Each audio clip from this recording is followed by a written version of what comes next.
No hay problema. Vamos a ver ahora lo que significan los valores de E igual a 0 igual a 1. Cuando tenemos un E igual a 0, es perfectamente inelástico o plástico. Lo que esperamos entonces que los cuerpos choquen y se vayan juntos. Entonces, en estas dos ecuaciones, si uno tiene un 0 acá, ¿qué nos indica? Que BB', podemos pasar el menos BA' al otro lado, es igual a BA'. Sale una velocidad BB' y BA' idénticas, iguales. Si volvemos a sustituirlas acá, nos queda una única velocidad. Esta va a ser igual a una velocidad U, por ejemplo, la velocidad común que vimos acá.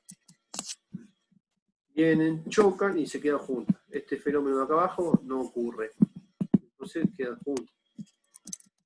Entonces eso es lo que aparece como un choque que es completamente plástico o inelástico. Es como que chocaran dos plastilinas y se chocan, se unen y siguen juntas. Entonces reemplazando queda esto. Si queremos conocer la velocidad final, directamente la reemplazamos acá, ¿no? La despejamos de acá. Es la cantidad de movimiento de A más la cantidad de movimiento lineal de B dividido a la suma de las dos masas. Y ahí sacamos con qué velocidad final se va el cuerpo cuando hay un choque plástico. Este es un choque posible y un caso real que puede ocurrir. Es cuando te dicen, cruzarte la calle y te llevan puesto. Un ratito, vos cruzás la calle y te llevan, por ahí choca un poco lento un auto con una persona y lo llevan en el parabrisas un ratito, ahí se fueron juntos los dos. ¿Está? Es un choque posible. El choque perfectamente elástico, aunque puede ser con materiales que nosotros consideramos muy elásticos, en general siempre algo se disipa y no es tan real. Entonces, cuando el E vale 1, volvamos a la ecuación de acá, si acá tengo el 1, estas dos velocidades relativas pasan a ser idénticas, acá y acá. Entonces, en esa ecuación, en la segunda, tenemos que la velocidad final de B menos la velocidad final de A es también el opuesto de las velocidades iniciales que había, B menos A. Entonces, en términos de velocidad relativa, antes y después del choque son iguales, los impulsos de formación y restitución pasan a ser idénticos, y bueno, después del choque se alejan con la misma velocidad con la que se acercaron. Es decir, el momentum y la energía cinética total de las partículas se conservan. Lo que hubo cambio de signo, ¿no?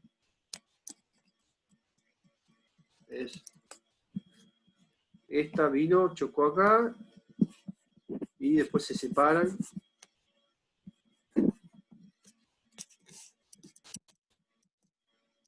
Con una velocidad relativa menos, opuesta a la que tenían antes. Esto es un caso ideal, que se conserva el momentum. Y acá hay una verificación de que cuando el E vale 1, la energía cinética se conserva, ¿no? Acá si yo, de la 1, vamos a ver cuál es la 1. La primera de acá. Yo junto lo de A. Con lo de A, queda masa de A menos BA'. Masa de B por BB, lo junto con la otra masa de B. Y tengo esto. Tengo esta diferencia acá y esta diferencia acá. Dijimos que con el E igual a 1 en la segunda ecuación, en la que tenía la relación de velocidad relativa, también paso BA', todo lo que ocurre en A para la izquierda y lo que ocurre en B para la derecha. Y lo que voy a hacer ahora, acá me queda la suma de las velocidades de A, la inicial y la final, sumada. Y acá la diferencia de A con la de A'. A la derecha me queda velocidad final de B menos la velocidad inicial, y acá están restadas y acá están sumadas. Lo que hago es multiplicar mismo las dos ecuaciones, y me queda masa de A y una diferencia, el caso de diferencia de cuadrado en realidad. Acá queda BA cuadrado menos BA' cuadrado de esto. Y lo mismo de este lado. No lo escribí, lo separo en dos, o sea, de la diferencia de cuadrado distribuyo la masa. Entonces yo pongo masa de A, BA cuadrado. Y acá menos masa de A, BA' cuadrado. Lo mismo de este lado. A toda la ecuación la multiplico por un medio y obtengo entonces que las energías cinéticas de A más la de B va a ser igual a la energía cinética de A y de B después del choque. O sea, las energías cinéticas antes y después son idénticas, o sea que se conservó. Esta es una demostración matemática, pero realmente ocurre. En la realidad, la energía de formación elástica almacenada en los cuerpos durante la formación es devuelta solo en parte, en la restitución.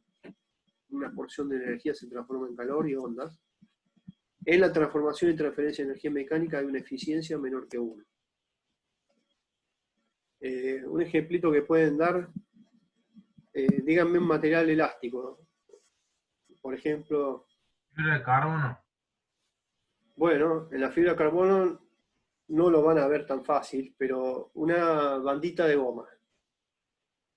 La bandita de goma, estírenla con la mano unas 5 o 6 veces y se la apoyan en la boca, en los labios.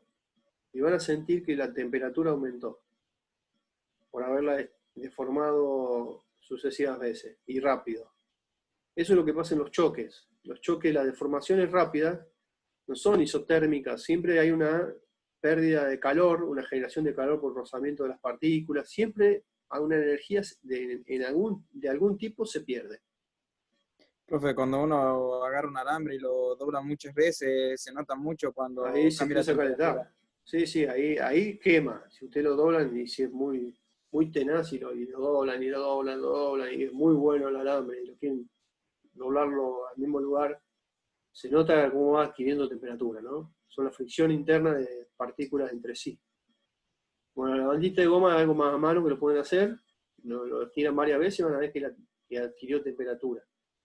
Entonces, en todas las deformaciones hay un proceso termomecánico que es más complejo de explicar ahora, pero genera temperaturas y pérdida de calor. Siempre, por más que sea una deformación elástica. Entonces, este caso es ideal, pero no real. En cambio, el caso anterior, que chocan dos cuerpos y si pueden ir juntos, es el caso que puede ser más real. La transformación y transferencia de energía mecánica hay siempre una eficiencia menor que 1. Bueno, ahí terminamos la parte de choque. Hay una partecita, a ver qué me queda explicar acá. Sí, de choque oblicuo, que las velocidades pueden tener componentes en X y en Y.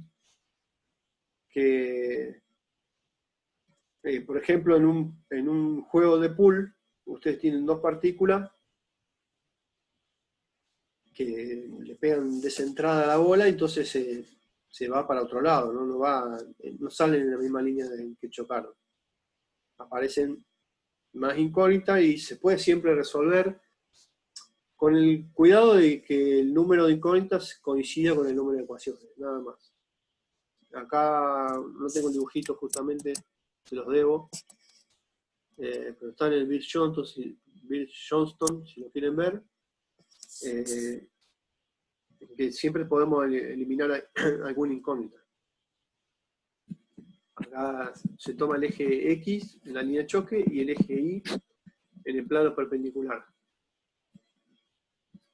Siempre si llegamos a considerar superficies lisas sin rozamiento, no como en un juego de pool que hay rozamiento, que lo más maravilloso de jugar al pool es que la fricción contra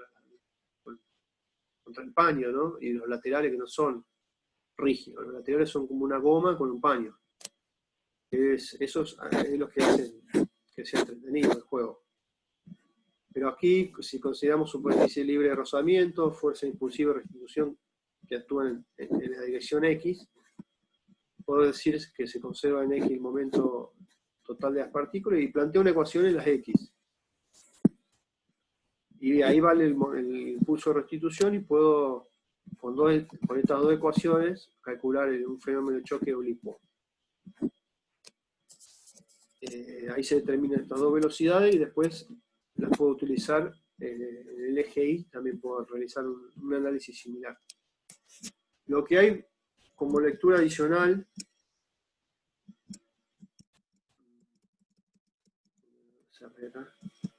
en el libro es ya un poco más fuera de la materia, que no es eléctrica, el comentario final que puse ahí en el libro,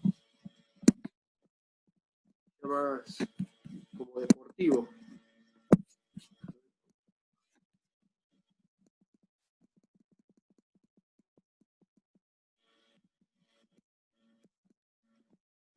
Esto que está acá es el pool, ¿no?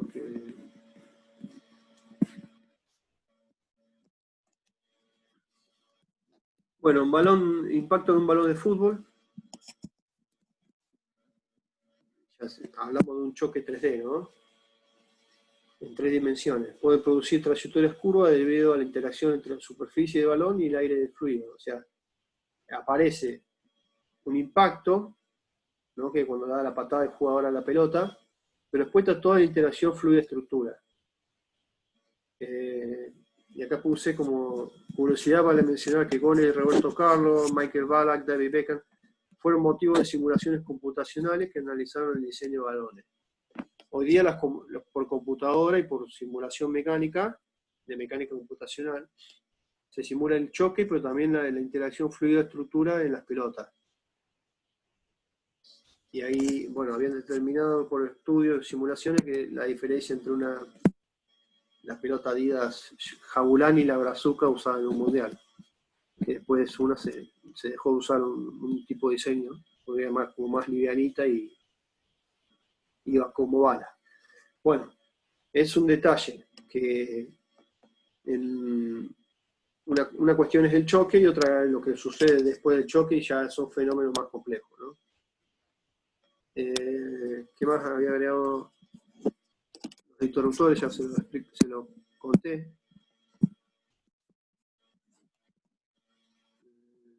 Bueno, nada más. Bill Johnston Cornwell, que es un libro de los que lo compartí, vean también en el capítulo 13, el Median Race, el capítulo 3 y el Hibbeler de 15. Ahí tienen más ejemplos. Siempre yo les doy este libro, pero no olviden que las referencias alternativas son estas 3, ¿no? El libro Soloway ya no los compartimos, que es prácticamente lo que hemos redactado acá, pero el resto son libros que tienen que ir mirándolo. Lo que sigue es pasar a rotación. Lo que acabamos de ver de choque es lo último en traslación, fenómeno de traslación. Vamos a ver un poquito de una introducción a la dinámica de cuerpos rígidos, arrancando por el tema de la cinemática. ¿Qué sucede? Sí. ¿En dónde nos atañe el tema este? Las incumbencias de los ingenieros eléctricos. Nada que ver con la pelotita de fútbol que les estaba hablando. A ustedes les importa la dinámica de rotación con eje fijo en miles de aspectos, sobre todo en todos los que sean máquinas rotativas, máquinas eléctricas, ¿no? En estas aplicaciones están enumeradas, entre otras, motores eléctricos, generadores, excitatrices, que es la parte que terminan las puntas de estos generadores, siempre hay una excitatriz para generar los campos, etapa de turbina a vapor, de gas hidráulica, todos son cuerpos mecánicos rotando en un eje fijo, que queremos que se mantenga fijo, o sea que tiene soportes, y que esos soportes los ingenieros tienen que tener conocimiento, los ingenieros eléctricos tienen que tener conocimiento de mecánica porque depende, la vida útil de estas máquinas es electromecánica, depende de todo el funcionamiento. Ya van a ver también máquinas térmicas, cómo funcionan estas turbinas, los ciclos que tienen con el vapor, la interacción con el fluido, pero vamos a ver un poquito acá en mecánica técnica el fenómeno de reacciones estáticas y dinámicas. La relación con la propiedad inercial, lo dijimos desde el primer día de clase, hasta un punto íbamos a considerarla que no eran masas distribuidas, que eran masas puntuales. Ahora empieza a importar cómo está distribuida la masa, o sea que las propiedades de inercia van a valer, las vamos a utilizar. Y la relación estática y dinámica, que es algo que van a ejercitar con Marco en unos problemas bastante sencillos, pero en realidad son fenómenos muy, muy complejos, los del balanceo de estos turbines, por ejemplo, que vamos a ver desde un punto de vista práctico, así, bastante iniciativo nomás, introductorio, no en mucho detalle. Y aún así van a ver que las ecuaciones se van a ir complicando bastante. Yo no las quiero simplificar más, las damos así de complejas porque si no ni siquiera podemos ver el efecto de las reacciones estáticas y dinámicas. No hay una forma mucho más simplificada. Vamos a arrancar con la cinemática, que es bastante análoga a la cinemática de traslación. Repasamos las leyes que valen para la rotación. Son la primera ley de Newton, la ecuación de movimiento cuerpo rígido rotante. Vamos a ver propiedades inerciales. No solo, dijimos entonces cómo está, indica cómo está la inercia, indica cómo está distribuida la masa. Reacción estática y dinámica, y vamos a ver una segunda parte, que es otra presentación que le voy a subir, que son leyes que son similares a las partículas. Ley de impulso y cantidad de movimiento, ley de conservación de la cantidad de movimiento, método de trabajo de energía, y al final forma de cuantificar la disipación de energía con freno dinamométrico. La idea era hacer un experimento en laboratorio, pero este año creo que ya, ni el que viene vamos a poder. Vamos a ver, esperemos que sí, que este año termine todo. Agrego unas definiciones. Repasando lo que vimos al comienzo, los movimientos podrían ser de un cuerpo, podrían ser traslación pura, rotación pura, o un movimiento general combinando traslación y rotación. Y eso vale para 2D o 3D. Vamos al tema ahora de rotación pura. La rotación se caracteriza por un ángulo de rotación alrededor de un eje único, denominado eje de Euler, y este eje podría moverse espacialmente conforme pasa el tiempo. En una máquina rotativa no queremos que se mueva, queremos que esté ahí, bien sujeto por los rodamientos y los soportes que haya, ¿no? Cualquier movimiento que tenga va a generar, en la dinámica va a generar vibraciones. Rotación con eje fijo, geométricamente, ¿cuándo consideramos que hay rotación con eje fijo? ¿Qué ocurre? Todas las partículas del cuerpo se mueven en trayectorias circulares alrededor del eje de rotación. Todas las líneas del cuerpo que son perpendiculares al eje de rotación, que no pasan por el eje, rotan en el mismo ángulo al mismo tiempo. Y esto un poco ya lo había repetido, analizar una puerta, por ejemplo. Para imponer físicamente que el eje de rotación del cuerpo esté fijo, se restringen 5 grados de libertad del cuerpo mediante apoyos adecuados para las relaciones que soporta, como ser cojinete o rodamiento. Queremos evitar 3 traslaciones y 2 rotaciones en ejes mutuamente ortogonales.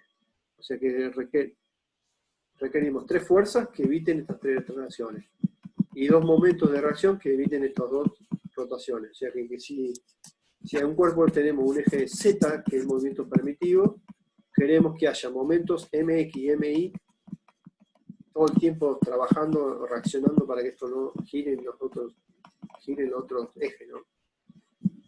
Y fuerzas de localización que sean en X, Y y Z para que el cuerpo no se traslade. ¿Está claro entonces esas 5 restricciones que hay? Para lograr estas 5 restricciones de movimiento, de grado de libertad, necesito 3 fuerzas y 2 momentos actuando todo el tiempo.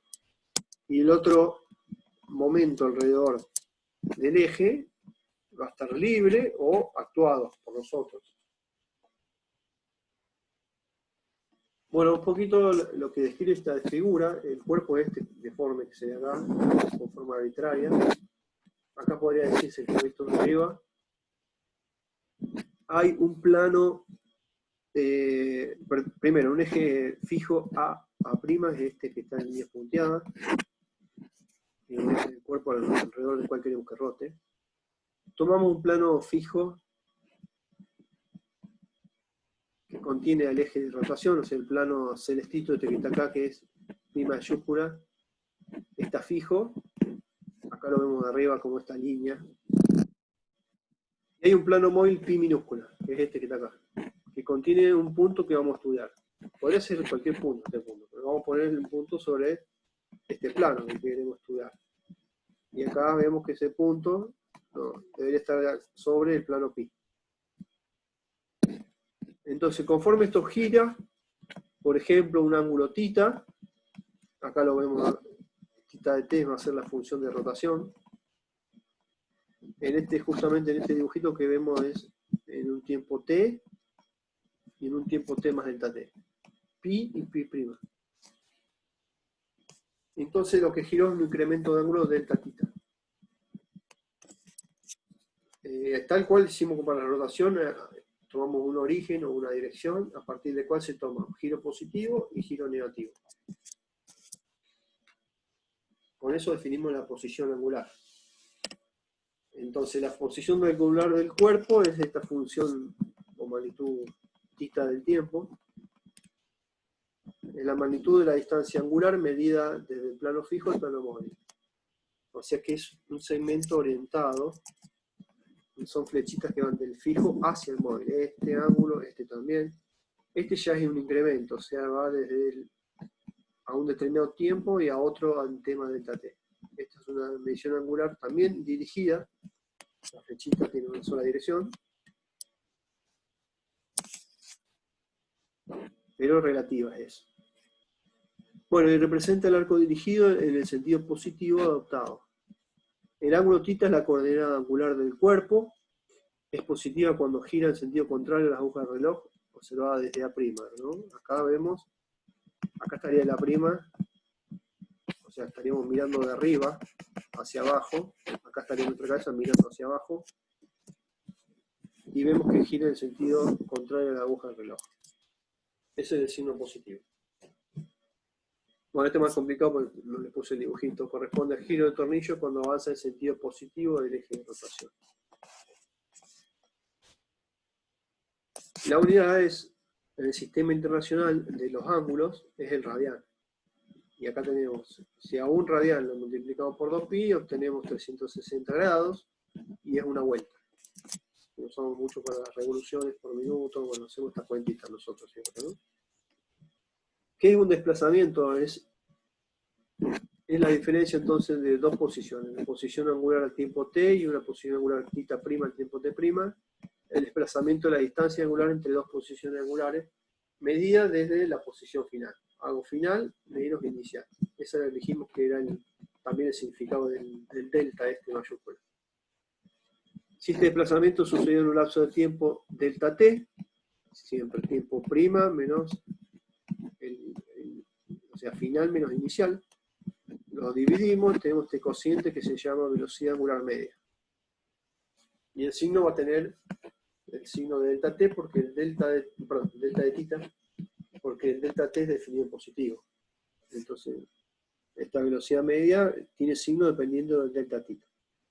Si la velocidad se incrementó, al final es mayor que la inicial, y este va a ser positivo. Si la velocidad se redujo, la final va a ser menor que la inicial, la final menor que la inicial, y esto va a dar negativo.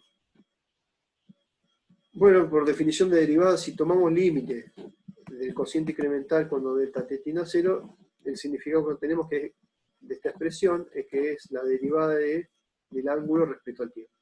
O θ' o omega de t. Lo podemos ver siempre de las dos maneras. La unidad de velocidad es una unidad de espacio angular sobre tiempo. La que más se usa en ingeniería eléctrica son las RPM, una revolución por minuto, o 2pi radianes por minuto, o también pasando los minutos a segundos, que son 60 segundos, multiplicamos por 60 segundos y multiplicamos por un minuto y dividimos por 60 segundos, el 2 con el 60 se va a cancelar y nos queda 1 sobre 30, ¿no? Pi sobre 30 radian por segundo. Hacemos el mismo razonamiento que hicimos acá, el delta θ sobre t para el delta omega sobre delta t, y definimos la aceleración angular media. Entonces va a ser una unidad de velocidad sobre una de tiempo, o sea, radian por segundo dividido segundo, queda radian por sobre segundo al cuadrado. Y la aceleración angular, como tomando límite cuando el delta de tiempo tiende a cero, es la derivada de la velocidad angular respecto al tiempo. Se puede escribir así, derivada de θ punto respecto al tiempo, o θ 2 puntos. Esta es la notación de Leibniz, y esa es la forma de definir a la aceleración en función del desplazamiento angular. Es la derivada segunda del desplazamiento angular respecto al tiempo.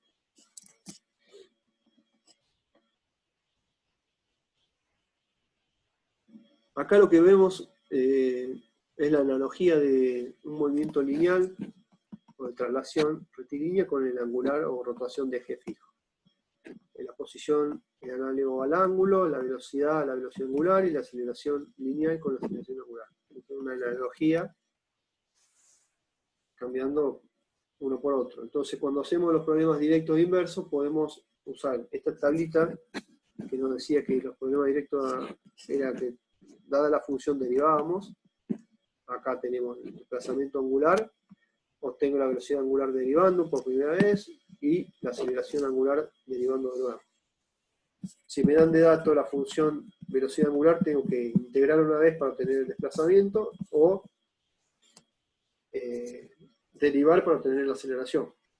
Por último, si me daban la función aceleración angular como dato, integramos, tenemos la velocidad angular, e integramos, tenemos el desplazamiento angular. Y al igual que vimos para la traslación, yo les mencioné que los acelerómetros miden aceleraciones y después, con métodos numéricos, integran 2 veces para encontrar la posición.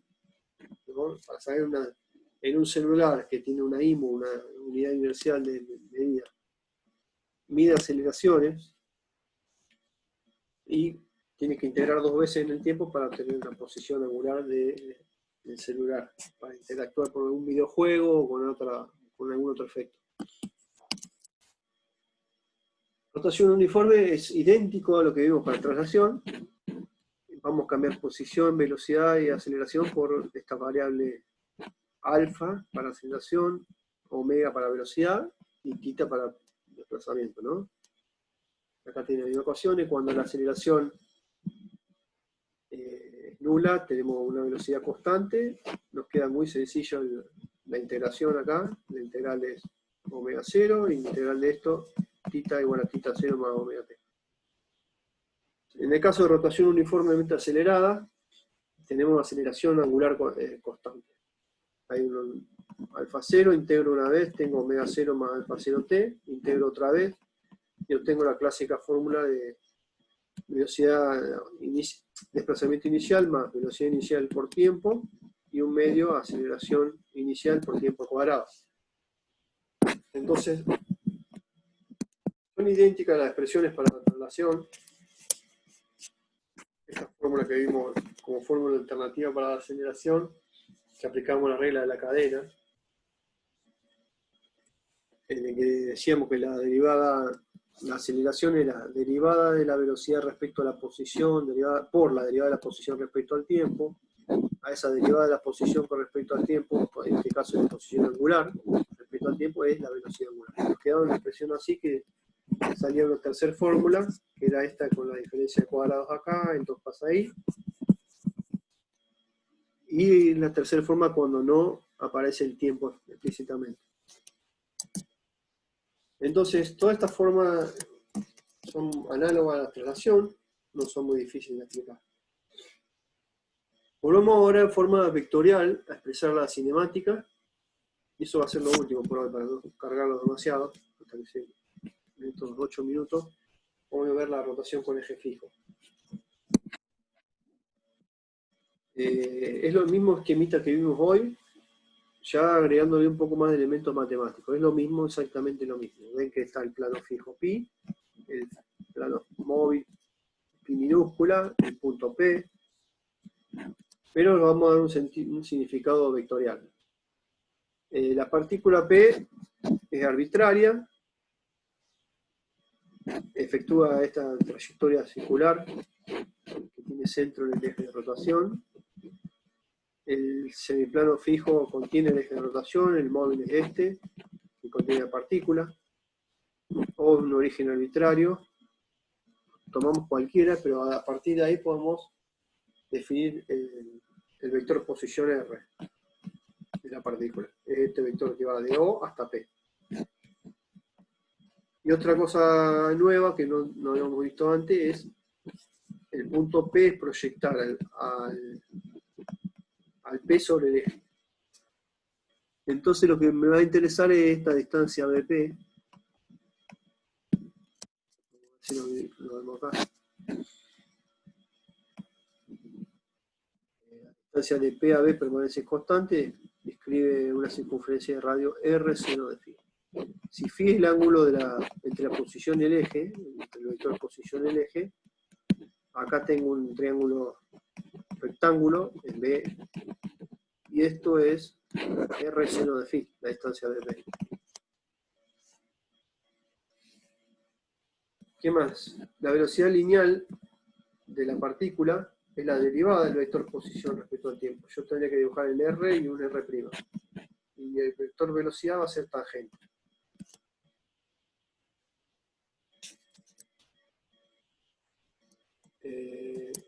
No se ve acá, a ver si puedo dibujar y anotarlo.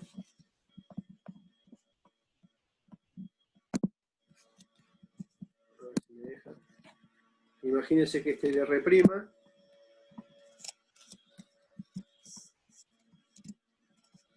Entonces, el vector velocidad, el delta R va a ser un vector tangente. Este sería la secante que pasa por los dos puntitos, pero si yo los voy acercando a R' con R, va a terminar siendo un vector tangente, ¿no? Entonces, este sería B, el vector velocidad. Tangente a la circunferencia, perpendicular al R, y la magnitud entonces va a ser derivada de S respecto al tiempo. Al pequeño arco que se genera entre R y R', la derivada va a ser la velocidad. Cambiamos pantalla, vamos a borrar esto.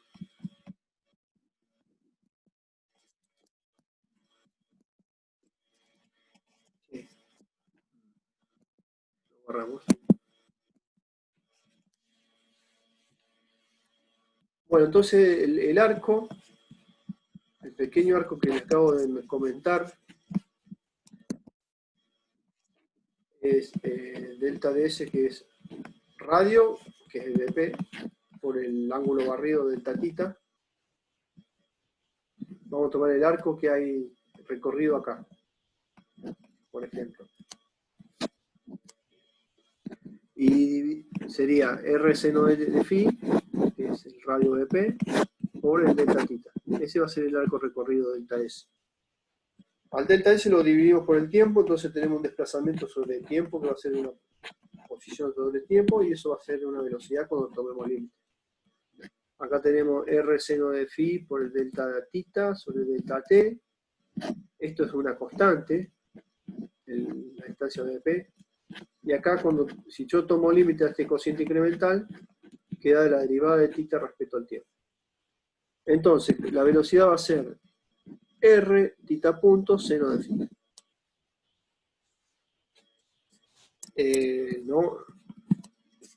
No lo vemos tan directamente, pero si al eje este lo tomamos como un vector de dirección K, y el vector posición ya lo conocemos, que es R, el vector velocidad va a ser, acá lo ven,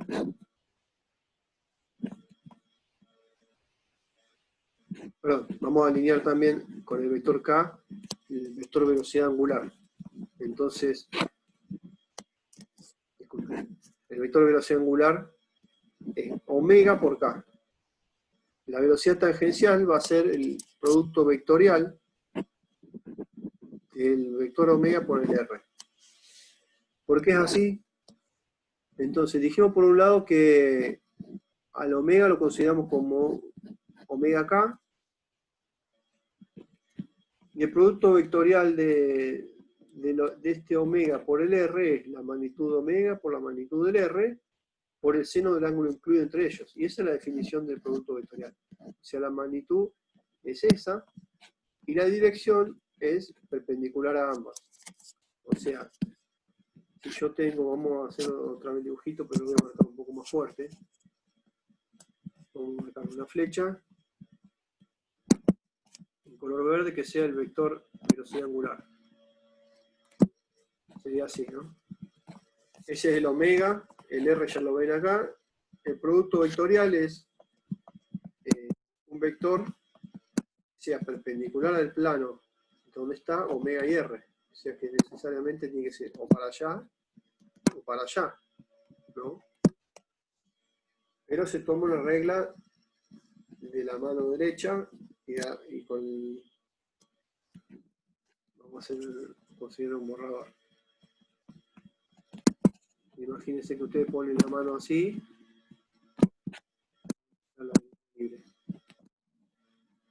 Ponen los dedos hacia acá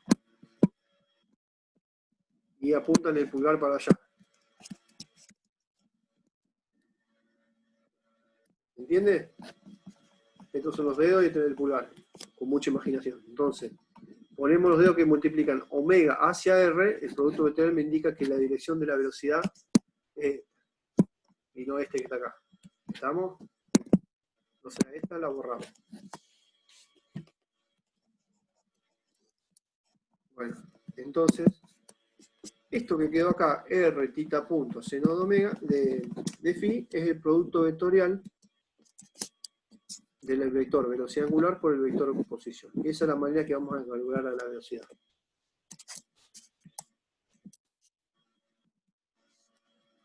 Vamos a borrar estos dibujitos. Vamos a hacer, en realidad me conviene hacerlo de nuevo así les muestro. Si yo tengo un vector, en este caso un vector velocidad angular y un vector, vamos a poner el vectorcito, un vector velocidad angular,